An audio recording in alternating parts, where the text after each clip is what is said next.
сайхан хөдөө гадаагаар яваад их сайхан болцоос юм шиг байна шүү дээ. Хүслэг борлаад. Тэ сайхан болцоос юм байна. Тэгээд 100 борлохгүй бол хизээ борлох вэ? Тэ 100 сайхан хөдөө гадаа явахгүй бол хизээ явах вэ? Тэгээд наад өдрүүдэд ганцаараа гэртээ байсан. Жаахан харамсалтай. Гэрийг мөвд хөдөө яваад. За тэгээд бодсон нэг зүйл байлаа. Юу гэвэл хүн ганцаараа байхдаа хүртэл өөрийнхөө энэ махны ямар их санаа тавьдığım бэ гэж өөрийгөө хараад бүр одоо гимшин хүү одоо юу гэх вэ? Ганцаараа бачнаа гэж. За махаа чанжид гэхдээ зүгээр чгүй шүү дээ тэр чинь. Төмс хүмүүс инээд тэрээ бас ганцаараа байгаа шүү дээ. Тэгсэн үртлээ бас өгөрсөй гаднаас татнаас авчиж гэж хийдчих. Тэг бодлоо дараа идэв дуусныхаа дараа бодож байгаа. Тэр хүн ямар их махан биенийхээ зүйл санаад тавьдаг, зовдог юм бэ гэж юу идэх үү, юу уух уу гэдэгт яагаад санаа тавьдığım бэ гэж бодлоо.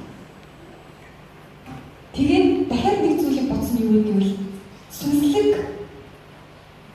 сүнслэг тэр одоо зүйлдээ хэр санаа тавьдаг хүмүүс юм бэ гэж бодлоо. Жохон сонирхол байсан шүү. Би ганцаар бол хоолыг эзэж чинь гэсэн чинь ганцаараа бие уншаал, нэг залбираал, амир тэгээд өгсөн чи бас үгүй ээ. Тэгэхгүй. Тэгэл биелээ хараад, уншмаар ч юм шиг, өгөөч юм шиг санагдаад. Тэгсэн мэтлээ нэг кино үзчих мэрч юм шиг, тий? Тэгэхээр хүн ганцаараа байхдаа хүртэл бурханлаг зүйлсийг бус харин махан биеийн аль болох аятай, тухтай, сайхан байхыг ямар хүсдэм бэ гэж бодлоо. Тэгээд жоохон уурмаг боллаа. Өөрөөсөө. Тэгээд та хэрэг өөрөөсөө тэр сүнслэг тэр зүйлстэй хэр санаа тавьдаг хүн юм бэ гэж.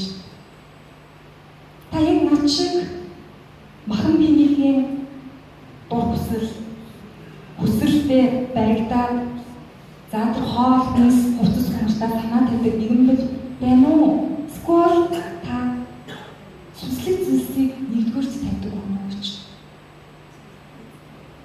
Маш их бодох, ганцаараа байхдаа бүр өөрөөсөө хичнээн юм шиг зарим нэг. Тулаач хичээчээ гэж хэлмэрч юм шиг. Тэгээ Евангелийн хуцгланд ийм хүн хоорох гэж би бодчих. Амен. Тэгээд та ганцаараа байхдаа ч гэсэн сүнслэг зүйлдээ санаа тавьдаг аа. Сүлдээ өөрөөсөө хичээд хийсэн шүү дээ. Өөрөөсөө хичээд Библийг харж ирлээ, уншлаа. Яна номынхаа асуултыг зохиолоо гэсэн чинь өөрөөсөө хичээж хийж байгаа юм. Тулаач арайч гэж. Тийм болохоор та хүнээс биш ядаж өөрөөсөө хичдэг байгаа. Сүнслэг зүйлдээ хэр анхаарал тавьдаг вэ гэдэгтээ та тандаа боддог, санаа тавьдаг, санаа алддаг тэр нэг байгаа гэж.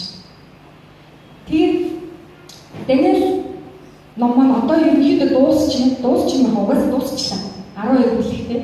Тэгээд сүүлийн 11 12 дугаар бүлэг дээр ер нь бол эцсийн үе юм лээ.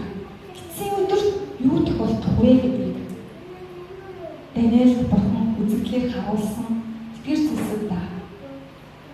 Тэгээд багцаад би 12 дугаар бүлгийн 1-ээс 3 дугаар шатыг дахин та бүхэнд уншиж өгье. Тэр үед ард түмний хүүгүүдийг хамгаалдаг агуу жонон Михаил босноо. Энэ үндэстэн үүсэн цагаас тэр үе хүртэл хизээж байгаагүй хүч цаг болно. Тэр үед ард түмний дундаас номд бичигдсэн бүгд аврагдах болно. Газрын шороо дотор нойрсогч олон сэрж зарим нь мөн амруу нөгөө утамшиг ба мөнхийн жигшил рүү явна. Хэрсэн ухаантнууд тэнгэрийн мандлын гэлбаа шиг олныг зүрх байдалд авчирч од мэд үүд мөн туяарах болно гэж. Амен. Тэгээ би багтаа тэр тусмаа өсвөр насндаа багтаа нэг зүйлийн талаар дандаа боддог ус. Тэгээ орой зарим үед унтаж чаддаг ус. Үхлийн талаар. Магадгүй би энийг өмнө хуалцчихсан байж магадгүй. Үхлийн талаар бодол намайг унтуулдаг байсан. Хүн яагаад энэ дэлхий дээр ирээд богинохон эсэлчээд тэгээд дуусдаг ийм амьдрал юм болоо гэж би гайхчихсан. Бүхэл амьдралаа зүтгэн ухшилаад эцэстэн зүгээр л өгөх амьдрал юм.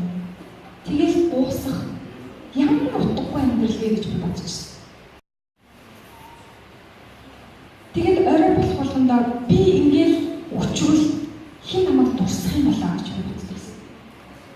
ихэвчлэн хин нэгний төлөө уйлах юм болоо гэж боддог гэсэн.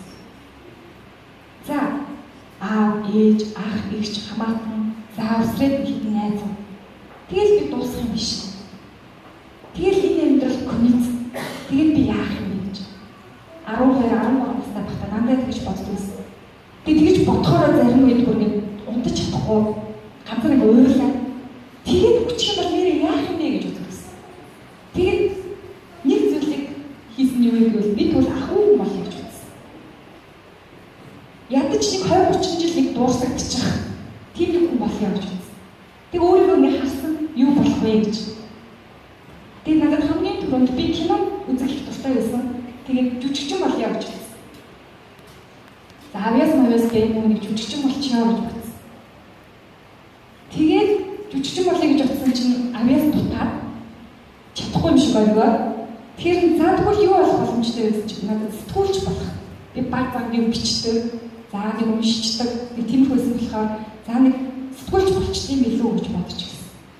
Тэгээд сэтгүүлч болвол ядаж намайг өссөний дараа нэг 10 жил хүмүүс дурсах болов уу үгүй болов уу гэж би бодчихсон.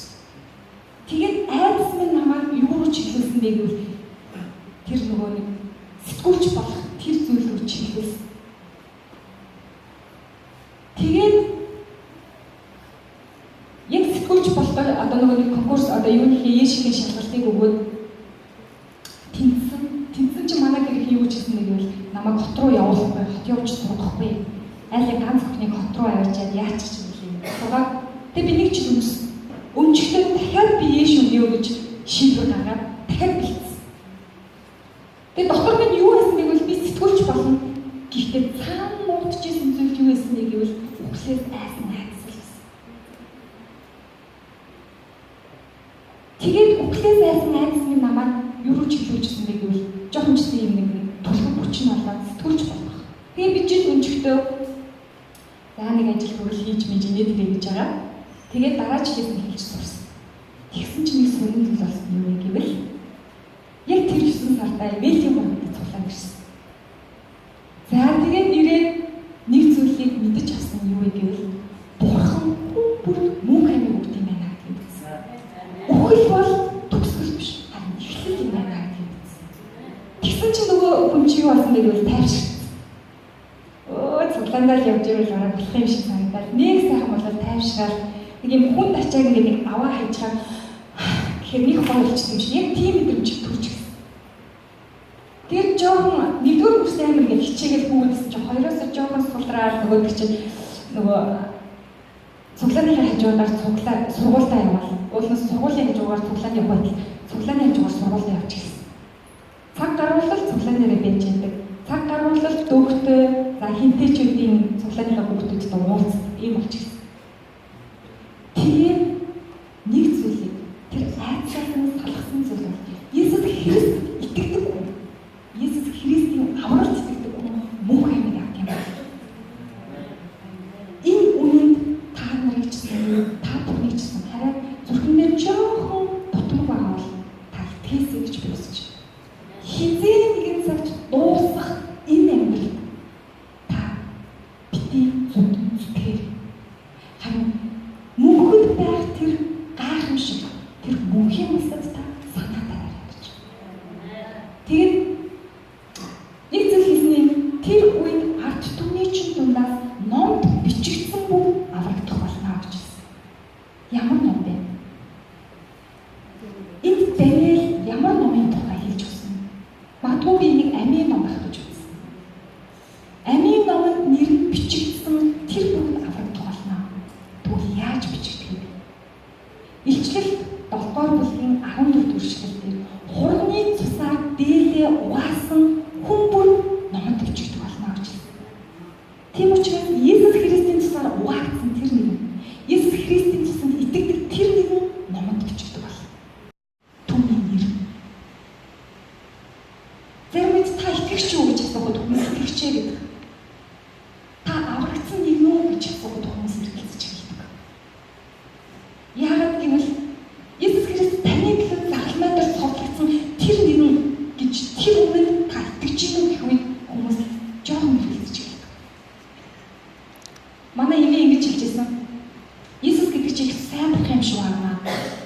амилсан гэж хутлаа яриад байдаг болохоос шүү.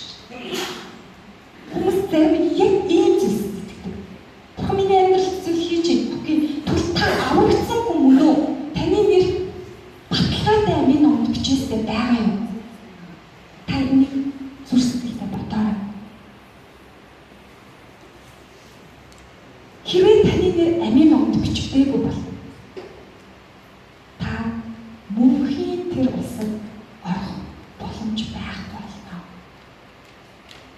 Харин амийн номонд таны нэр бичээстэй. Иесус Христийн цусаар угаагдсан тэр амь танд байгаа бол та ирээдүйн мөнх амьдралдаа ямар ч санаа зовхгүйгээр урагшлан орох болно. Тэгээд цааш хэлэх юм бол юу гэж байна вэ гэвэл газрын шороон дотор нойрсогч нь олон сэрж зарим нь мөнх амь руу нөгөө нь гутамшиг ба мөнхийн жигшил рүү явна гэж. Энэ бол гарцаагүй юм. Бид түрүүнд хэлсэн үхэл бол эхлэл юм аа гэж. Яг тийм зүйл байна. Иесус Христ сэнтидээ залрах үед, Иесус Христ дахин ирэх үед та бүхий л үхсэд босож бүхий л хүмүүс түүний өмнө ирээд хэрхэн яаж амьдарч байсан, бас хэрхэн түүний итгэл найдвараа хүлээлгэж өгч байсан, тэр л бүхий зүйлсээрээ түүний өмнө шүүгдэх бол. Тэр танаас асуух бол. Тулаа чи надад итгэдэггүй. Чи миний чамд бэлгэлсэн тэр цусаар чи угаагдсан нэг юм уу гэж танаас асуух. Хэрэг итгэдэг бол танд мөнхийн үлсийг үзүүлээд энд надтай хамт амьдраа гэж санал болгох. Би зарим үед мөнхийн үлсийн талаар боддог. Жаахан хэцүү юм байна. За юу байгаа болч гэдэг юм те. Ямар байх бол гэж боддог. Гэтэ нэг л үнэн байна. Бид юу ч мөнхийн үлсийг төсөөлж болно. Гэтэ тэнд Иесус Христ байна. Тэнд Бурхан байна. Тэнд гэрэл байна. Тэнд амар тайван байна. Тэр улсыг танд бэлтгэхийн тулд, тэр улсыг танд өгөхийн тулд, тэр мөнхийн амийг танд өгөхийн тулд залмаа дээр Иесус Христ бүхнийгээ танд өгсөн юм аа. Зарим үед тамиг боддог. За мөнхийн тэр жигшил, зэвүүцэл, хорсол, буцлаг тэр газар ямар байх болоо гэж. Жаахан шамсмс босоод жоох юмгүй. Гэхдээ би нэг л зүйл мэдчихэв. Юу гэвэл тэнд бурхан байхгүй. Тэнд гэрэл байхгүй. Тэнд хайр байхгүй. Тийм л газар. Тэнд үргэлж өөртөө бүхнийг байх болно. Тэнд харанхуй, бүтэнээр харанхуй байх болно. Яг л Иесус Христ бурхан гэрэл шүү. Тэр хайр. Тийм учраас танд тийм зүйл байхгүй. Та ингэж л бодох хэрэгтэй. Мөнхөд шатхан, мөнхөд тэнд зовхон, мэдгүй бид юу хэлсэн байгаа бид мэдгүй. Гэхдээ ганц л үнэн байна. Тэнд бурхан байхгүй, тэнд гэрэл байхгүй. Яг л Иесус Христ өөрийгөө би бол дэлхийн гэрэл юм аа гэж хэлсэн шүү. Тийм учраас тэнд гэрэл байхгүй. Тэгээд бүгд шүүгдэн, бүгд сэнтидээ залрагч Иесус Христийн өмнө ирэх үедээ нүүр барна. Иесус Христ бурхан минь би танд итгэж найдаж би тантай хамт алхдаг байсан гэж хэлээд тэр хаалт руу ороосоо гэж би хүсэж байна. Бид өдөр бүр бурхан бидэнд хийсэн тэр гайхамшигт хавралыг нь санан туршдаггүй гэж. Өдөр бүр бид иддэг мөртлөө, өдөр бүр бид өөрийнхөө махны санаа тавьдаг мөртлөө бид бурханы талаар хэр олон удаа боддог вэ өдөрт. Энэ болгондоо ч нэг санаа тавих хэрэгтэй.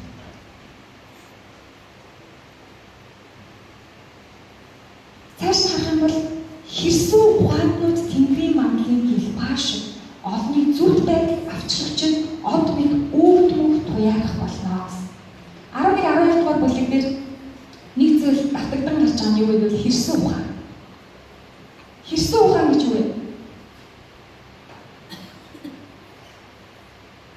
Хэрсэн ухаантай хүн гэж ямар хүнийг хэлэх вэ? Зөв шийдвэрийг гаргадаг, зөв зүйлтэй хурц хараатай, юу зөв юу буруу гэдгийг таньдаг, мэддэг тэр юм. Хэрсэн ухаанууд яах вэ гэвэл Тэнгэрийн мандлын гэлбаа шиг туяалтдаг нэ. Тэгээ бид төсөөлсөн Тэнгэрийн хаяа гэлбаа нь ямар байд? Түн шиг үүрт мөртөд туяах болно. Гэхдээ хэрсэн ухаанууд юу хийдэг вэ гэвэл олныг зүвт шудраг дээр давраачирдаг. Хэрсэн ухаанууд буруутан зөв рүү эргүүлдэг юм. Хэрсэн ухаанууд бүдчин тэмдчин яваад тэр нэг замыг заадаг. Иесус Христийг түргэнд юу харагдаж тэр зүг рүү явлаа? Од харагдаа. Одыг чилэж урам ирэх явсаар Иесус Христ ирдэг. Яг түүнтэй адилаар хэрсэн ухаанууд зөв зүйл рүү, зөв нэгэн рүү, бурхан руу олныг авчирдаг тэр юм. Буцаад өөрсдөө харна. Би хэрсэн ухаантай хүн болж. Би зөв шийдвэрийг, зөв зүйлсийг гаргахыг хичээд гаргадаг тэр нэгэн хүн үү? Би олныг зөв шийдвэр рүү чиглүүлдэг, авчирдаг тэр нэгэн хүн үү гэж.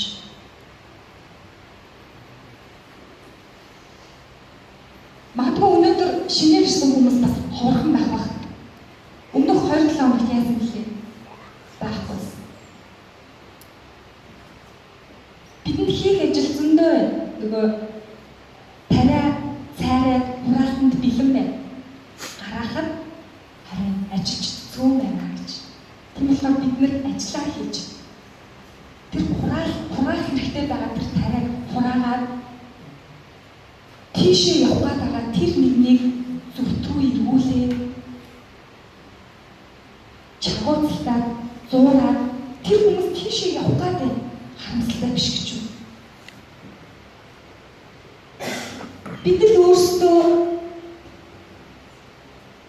туяараад, гэлбараад, сайхан болгоод мөнхийн жаргалтай сайхан тэр газар амьдраад харин бусдын тэр доор бурхангүй газар байвал хичнээн харамсалтай байна гэж. Дэлхийн төсвөл ойрхон байгаа дандаа бүхэн сануулдаг. Гэхдээ тэр биднээс болж тэр өдрийг хойш. Энэ үнэнд бийтдэг. Яг гэвэл тэр олон хүмүүсийг өөрсдөө авчраасаа, ирээсээ, миний хүүхдүүд болоосаа гэж хүсдэг. Тийм учраас магадгүй хойшлуулдаг ч гэж болох юм. Яг гэвэл туул 10 хүнийг нааш авчрах бол одоо юу ч хийгээгүй байгаа бол хийгээсэй гэж хүлээдэг. Гэхдээ мөнхөд хүлээхгүй. Мөнхөд хүлээхгүй. Угаасаа ирэх ёстой цаг хугацаа ирэх л болно. Тэр хизээний цагт энэ дэлхий дээр ирээд бид бүхнийг шүүхэл болно. Зарим дүнжлэгээд удаагүй байгаа хүмүүс шүүлтийн талаар, үхлийн талаар ярих үед дургуцдаг. Бурхан ч хайрын бурхан гэсэн. Яг тэр бүтээч гэсэн. Бурхан ч нэгүсэнгүй гэсэн. Яг заавал ирж бүхнийг шүүдэг байна. Гэхдээ Библиэр бичигдсэн бүх зүйл биелэгдэх бол. Тэр үед би нөгөө нэг төгөлдөр пастор нэг сургаал дээрээ нэг их сонин зүйлийг ашигласан байсан нь юу вэ гэвэл нэг тийм дуу байдаг шугал тоглогийн нэгэн дөнгөрсөн амьдралтай зэрэгж олдохгүй гэдэг лөө нэг тийм нэг дуу байдаг штеп. За биш 3 жил итгэл алдалгүй чамаа хүлээсэн миний хөрмнээр ингэж бодсонгүй гэдэг тийм дуу байдаг штеп. Харамссан хүнийг хөрмөн хийжсэн чинь нөгөө хайртай хүн бүрээд ирсэн. Нөгөөд ч хүлээж чадаагүй. Яг энэ хэсгийг эцсийн цаг хугацаанд оруулсан байсан. Тэгээд тэр надад нэрээ бид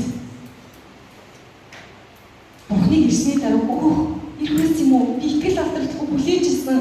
Гэхдээ тэр ихтэй бол тэгсэн шүү дээ. Чамд уул би 3 жил хүлээсэн байхгүй юу? Итгэл алдраагүй. Харин эцсийн хүчит би сонголтоо буруу хийчихэж байна уучлаа. Тэгээд юу лээ нөгөө нулимс нь урсаад далаа болохгүй. Тэг нэг тийм их юм дуулдаг шээ. Тэр шиг юм болсон цаа гэж. Тэгээд юу гэвэл нэгэн өнгөрсөн амьдрал одоо эргэж авахгүй. Цээжиндээ зангирах нулимсаа төвчээ юм байна шүү. Тэг тийм болохоор бид тийм байх үү? Итгэл алдралгүй хүлээгээд хүлээсээр л байгаа. Итгэл дотроо бат байсаар л байгаа. Дахиад хэлье. Энэ амьдрал төгсгөл биш юм. Эхлэл. Мөнхийн амьдралын эхлэл. Та одоо ойр тойрныхоо үр хүүхдэд хайртай юу? За, танд маш олон хайртай хүмүүс байна. Тэр хүмүүс энэ лигээс явсан ч гэж болно, яваагүй ч байж болно. Тэр хүмүүстэй та зөв шударгыг тунхаглаж, зөв нэг таниулж, мэдгүүлж, ойлгуулсан таны үр. Тэгээд мөнхийн тэр цаг ирэх үед хамтдаа байгаасаа гэж. Би зарим энэ зүйлийг бодохоор ингээд өөр гэж байна. Яа, ахыгаа яах вэ? Ээжигээ яах вэ? Тэрийг яах вэ гэдэг өөр зангирдаг. Тийг удаж чаддгүй. Тэгээ босоод ингээд зарим нь ярьдаг Иесус Христ ингээд итгэж гэж.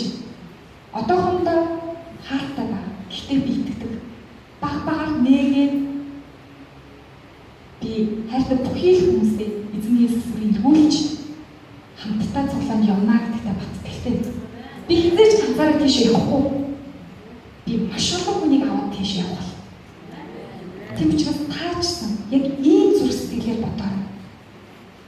Та олныг бүгд тийш нь явуулаа. Харин олныг тийш нь зулгаагаад авч явах. Тэр нэг нь та байгаа. Тэгээ би та бүхэнд номлогчийн үгс номнаас нэг шилдэг уншиж өгье. Түр хийгээд үхэх цаг, тарил хийгээд тарснаа хураах цаг, алх хийгээд ангаах цаг, нураах хийгээд босгох цаг, уйлах хийгээд имээх цаг, гашуулах хийгээд бүжиглэх цаг, чулуу шивэх хийгээд чулуу цуглуулах цаг, тэврэх хийгээд тэврэлтээс сухдаг цаг, ир жолох хийгээд алдаж асгах цаг, хатгалах хийгээд хаях цаг, урах хийгээд оёх цаг, дуугүй байх хийгээд ярих цаг, хайрлах хийгээд үзэн ядах цаг, дайн хийгээд амар тайвны цаг байдаг ачээ. Энэ дэлхийн ертөнцийн цаг байгаа. Хүн болгон бүх зүйл цаг хугацаатай. Би үргэлж залуугаараа байхгүй. Хөшөрч байгаа. Та үргэлж ийм байхгүй. Таны тусгал ирэх бол бүх зүйл цаг хугацаатай. Энэ дэлхийн ертөнцийн харин энэ цаг хугацаатай дэлхийн ертөнцийн таны хэрхэн амьдрах вэ гэдэг чинь мөнхийн цаг хугацаанд хамаатай шүү. Тийм болохоор та зөв шүү.